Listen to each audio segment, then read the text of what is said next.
جی ناظرین، السلام علیکم ناظرین۔ آج جو بات کرنی ہے، یہ آج کا جو دن ہے یہ پاکستان اور افغانستان کے تعلقات کے حوالے سے ذرا اسپیشل دن ہے، کیونکہ ہم اکثر کہتے تھے کہ جی کچھ ہو رہا ہے، برف پگھل رہا ہے، تو آج ڈیفینیٹلی برف جو ہے وہ پگھل گئی ہے۔ وہ یہ کہ صبح جب ہم اٹھے تو کابل سے ایک بہت بڑا ڈیلیگیشن جو امارت اسلامی کا وہ اسلام آباد پہنچ چکا تھا، اور اسی طرح بعد میں سنا کہ پاکستان سے بھی ایک بڑا ڈیلیگیشن نمائندہ خصوصی صادق خان صاحب کی سربراہی میں وہ کابل پہنچ چکا ہے۔ تو ابھی پہلے تو کچھ نہیں تھا، مطلب یہ ہے کہ یہاں سے نہ کسی نے جانا نہ وہاں سے کسی نے آنا، کیونکہ بات تو پتہ تھی کہ پاکستان کیا چاہ رہا ہے۔ پاکستان جو چاہ رہا تھا اس کے لیے طالبان تیار نہیں تھے، اور پھر پاکستان نے وہ کیا جو طالبان ملنا چاہ رہے تھے، پھر پاکستان تیار نہیں تھا۔ ابھی لے دے کے بات کافی حد تک آگے پہنچ چکی ہے دونوں ممالک کے درمیان۔ جس طرح ہم پہلے کہا کرتے تھے، دونوں کے لیے دو مسائل ہیں، ایک پاکستان کے لیے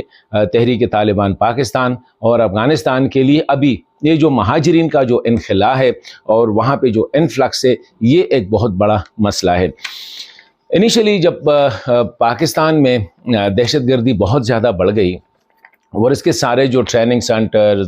اور ان کے جو سپلائی وغیرہ، لیڈرشپ، کمانڈ، کنٹرول سارا افغانستان میں تھا، تو پاکستان بار بار افغانستان کو کہہ رہا تھا کہ افغانستان کی سرزمین سے پاکستان کے خلاف کارروائیاں ہو رہی ہے۔ لیکن انیشلی تو افغان طالبان اس کو ڈینائی کرتے تھے کہ نہیں، اس طرح نہیں ہو سکتا، یہ پاکستان کا اندرونی مسئلہ ہے۔ پھر جیسے جیسے وقت گزرتا گیا، دنیا نے بھی کہنا شروع کر دیا، امریکہ نے بھی کہنا شروع کر دیا، یونائٹڈ نیشن نے بھی کہنا شروع کر دیا کہ افغانستان کی سرزمین جو ہے وہ شدت پسند استعمال کر رہے ہیں، اور اس وقت سب سے بڑا شدت پسند گروپ جو ہے وہ تحریک طالبان پاکستان ہے، جو کہ پاکستان میں حملے کر رہے ہیں اور افغانستان کی سرزمین یوز کر رہی ہے، افغانستان کا جو خطہ ہے اس کو استعمال کر رہے ہیں۔ جب افغان طالبان بالکل کسی بات ماننے کے لیے تیار نہیں تھے، تو پاکستان نے ایک فیصلہ کیا۔ پاکستان نے یہ فیصلہ کیا کہ پاکستان میں جتنے بھی افغان ہیں، خواہ وہ ڈاکومنٹڈ ہے خواہ وہ ان ڈاکومنٹڈ ہیں، خواہ ان کے پاس POR کارڈ ہے یا ACC کارڈ ہے، جو بھی ہے سب کو نکالنا شروع کر دیا، اور فیز وائز پہلے فیز میں وہ افغان جو کہ رجسٹرڈ نہیں ہے، ان رجسٹرڈ ہے، مطلب ہے کہ غیر قانونی ہے، دوسرے فیز میں وہ افغان جو ACC کارڈ ہولڈرز ہے، تیسرے فیز میں وہ افغان جو POR کارڈ ہولڈرز ہے۔ ابھی اکتوبر 2023 سے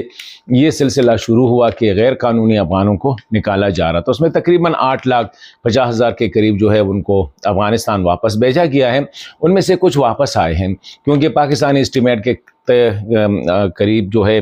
3 لاکھ کے قریب جو ہے وہ واپس آ چکے ہیں۔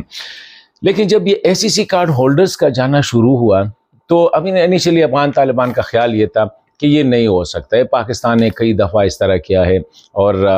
ہر دفعہ یہ کوشش ہوتی ہے، لیکن پھر جو ہے ڈیڈ لائن پہ اس کو ڈیلے کر، جس طرح 31 مارچ آ گئی، 31 مارچ کے بعد 10 اپریل ہو گئی، تو خیال یہ تھا کہ پاکستان یہ آگے نہیں لے کے جائے گا، کیونکہ پاکستان میں ایک ڈیموکریٹک سٹرکچر ہے، سیاسی جماعتوں کا پریشر آ جاتا ہے، انسانی حقوق تنظیموں کا پریشر آ جاتا ہے، انٹرنیشنل کمیونٹی کا پریشر آ جاتا ہے، اس کی وجہ سے پاکستان اتنا سخت فیصلہ نہیں کر سکتا ہے۔ لیکن جب اپریل کے پہلے 10 دنوں میں پاکستان نے رپورٹ شائع کی کہ 50,000 جو چلے گئے، اور ابھی جو ہے وہ سلسلہ تیز ہوتا گیا، پنجاب سے، سندھ سے، گلگت بلتستان سے، کشمیر سے، اسلام آباد سے، خیبر پختونخوا سے، بلوچستان سے، تو افغان طالبان کو تھوڑا سا محسوس ہوا کہ معاملہ جو ہے کچھ سنجیدہ لگ رہا ہے، اور وہاں سے پھر ملا حسن اخوند صاحب کی سربراہی میں ایک بڑی بیٹھک ہوئی، جس میں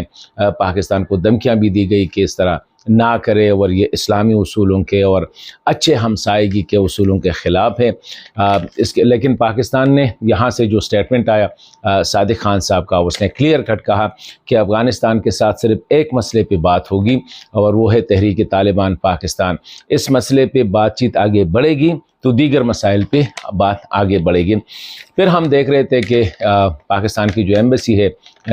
کابل میں، اس میں تھوڑی سی ہلچل شروع ہو گئی۔ پاکستان کا ایمبیسی کا ایک ہی جب ہم نے بات کی، ایک ہی موقف ہوتا تھا ان بات چیت میں کہ یہ ڈیلیگیشن پہ جو اسلام آباد جاؤ، وہاں سے جو بات ہو جاتی ہے ہم اس پہ عمل کرتے ہیں، اور ہو سکتا ہے کہ بات آگے بڑھے۔